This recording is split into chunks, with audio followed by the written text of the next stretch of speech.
കൊച്ചി തൃക്കാക്കരയിൽ യുവാവിനെ ബൈക്കിൽ നിന്ന് വലിച്ചിറക്കി ക്രൂരമായി മർദ്ദിച്ച സംഭവത്തിൽ ട്രാഫിക് വാർഡന്മാർക്കെതിരെ പോലീസ് കേസെടുത്തു. തൃക്കാക്കര പോലീസാണ് കണ്ടാലറിയുന്ന 4 പേർക്കെതിരെ കേസെടുത്തിരിക്കുന്നത്.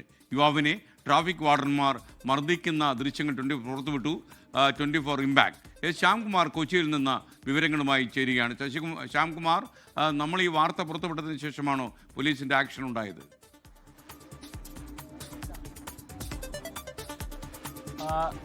ഇന്ന് രാവിലെ നമ്മൾ ഈ വാർത്ത പുറത്തുവിട്ടതിന് ശേഷമാണ് ഈ സംഭവത്തിൽ യുവാവിന്റെ മൊഴിയെടുക്കാൻ പോലീസ് തയ്യാറായത്. പിന്നീട് കണ്ടാലറിയാവുന്ന 4 പേർ എന്ന രീതിയിൽ FIR രജിസ്റ്റർ ചെയ്യുകയായിരുന്നു. കൃത്യമായി ആരൊക്കെയാണ് ഈ ജിനീഷ് എന്ന് പറയുന്ന യുവാവിനെ വാഴക്കാലയിൽ വെച്ച് മർദ്ദിച്ചതെന്ന് പോലീസിന് കൃത്യമായി അറിയാം. കാരണം ട്രാഫിക് വാർഡന്മാരാണ്, ഡ്യൂട്ടിയിലുള്ളത് ആരൊക്കെയാണെന്ന് അറിയാം. പക്ഷെ അവരുടെ പേര് ഉൾപ്പെടുത്താതെ കണ്ടാലറിയാവുന്ന 4 പേർ എന്ന് രേഖപ്പെടുത്തി FIR രജിസ്റ്റർ ചെയ്തു. ഇവർക്കെതിരായിട്ട് ജാമ്യം ലഭിക്കാവുന്ന വകുപ്പാണ് ചുമത്തിയിരിക്കുന്നത്. പക്ഷെ ഇപ്പോൾ കേസെടുത്തു എന്നുള്ളതാണ് ഏറ്റവും പ്രധാനപ്പെട്ട കാര്യം. ഇന്നലെ രാത്രിയാണ് ഈ യുവാവ്, ഈ ട്രാഫിക് വാർഡന്മാർ റോഡിന്റെ ഒരു വശം തടഞ്ഞത് ചോദ്യം ചെയ്തതിനെ തുടർന്ന് വിളിച്ചുകൊണ്ടുപോയി സമീപത്തെ ഒരു വീടിന്റെ പറമ്പിൽ വെച്ച് ഈ യുവാവിനെ നിലത്തിട്ട് മർദ്ദിക്കുകയും ചവിട്ടുകയും ഒക്കെ ചെയ്തത്. ഈ വിഷയത്തിലാണ് പോലീസ് ഇപ്പോൾ കേസെടുത്തിരിക്കുന്നത്. SKN.